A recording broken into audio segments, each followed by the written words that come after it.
React routing এর জন্য react router ডম খুবই দরকার।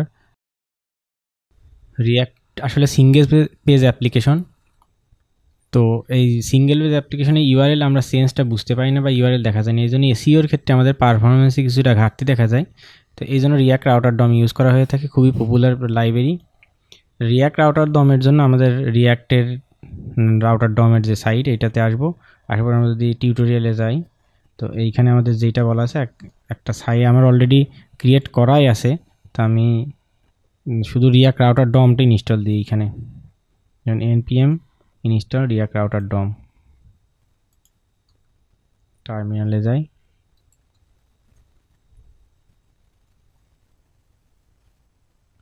ইনস্টল হয়ে গেছে।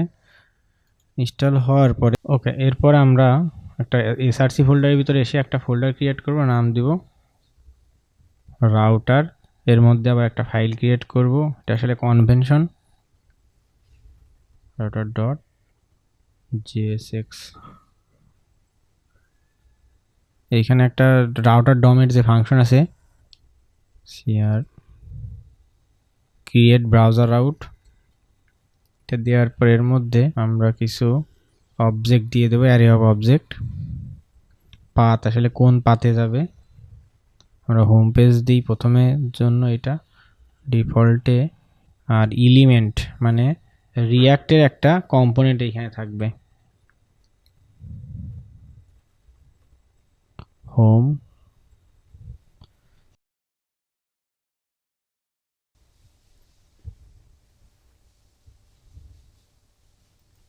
হোম আমাদের এখানে ইম্পোর্ট করা লাগবে, ইম্পোর্ট হোম ফ্রম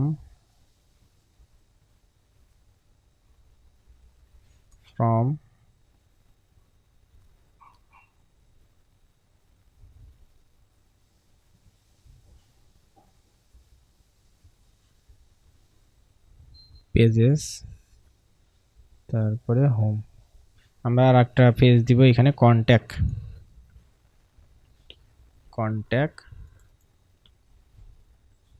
দিয়ে দিলাম।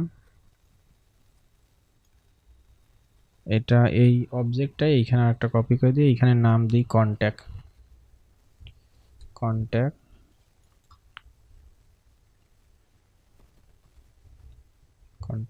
এটা সেভ করি, ফরম্যাটে হয়ে যাবে। আমার এখানে পিটিআর দেওয়া আছে, পিটিআর এখানে দ্রুত ফরম্যাট করে দেয়, আপনার এই এক্সটেনশন ইচ্ছা করলে ইউজ করতে পারেন। তারপরে আমরা যদি মেইনে যাব, মেইনে যাওয়ার পরে আমাদের তখন অ্যাপের দরকার নেই, এইখানে রাউটার প্রোভাইডার দেওয়া লাগবে, প্রোভাইডার রাউটার যে কনটেক্সটের মধ্যে আমরা এখান থেকে এক্সপোর্ট করে দিই, এক্সপোর্ট এটা ভেরিয়েবলে রেখে তারপরে এখান থেকে এক্সপোর্ট করব, কনস্ট্যান্ট রাউটার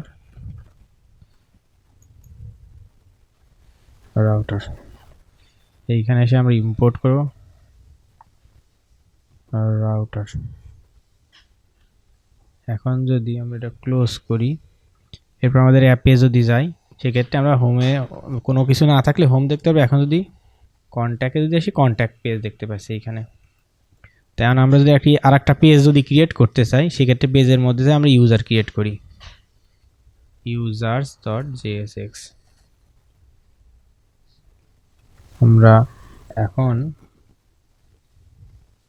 ইউজার্স যদি পেজ আর একটা রাউট এখানে আমাদের দেওয়া লাগবে, তাহলে ইউজার্স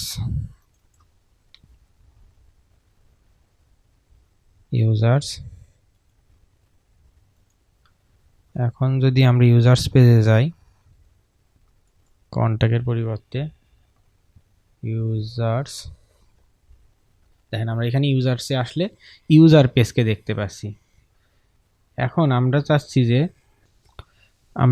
একজন ইউজার এখানে পাস করব, সেই ইউজারের আইডিটা কত সেইটা আমরা চাচ্ছি, 22 এরকম একটা আইডি আমরা এখানে দেখতে চাচ্ছি। এর জন্য আমরা ইউজারে আসবো, ইউজারে আসার পরে ইউজ প্যারামস নামে একটা হুক আছে সেই হুক আমরা ইউজ করব কনস্ট্যান্ট প্যারামস। এখন আমরা প্যারামস যদি আমরা কনসোল লক করি,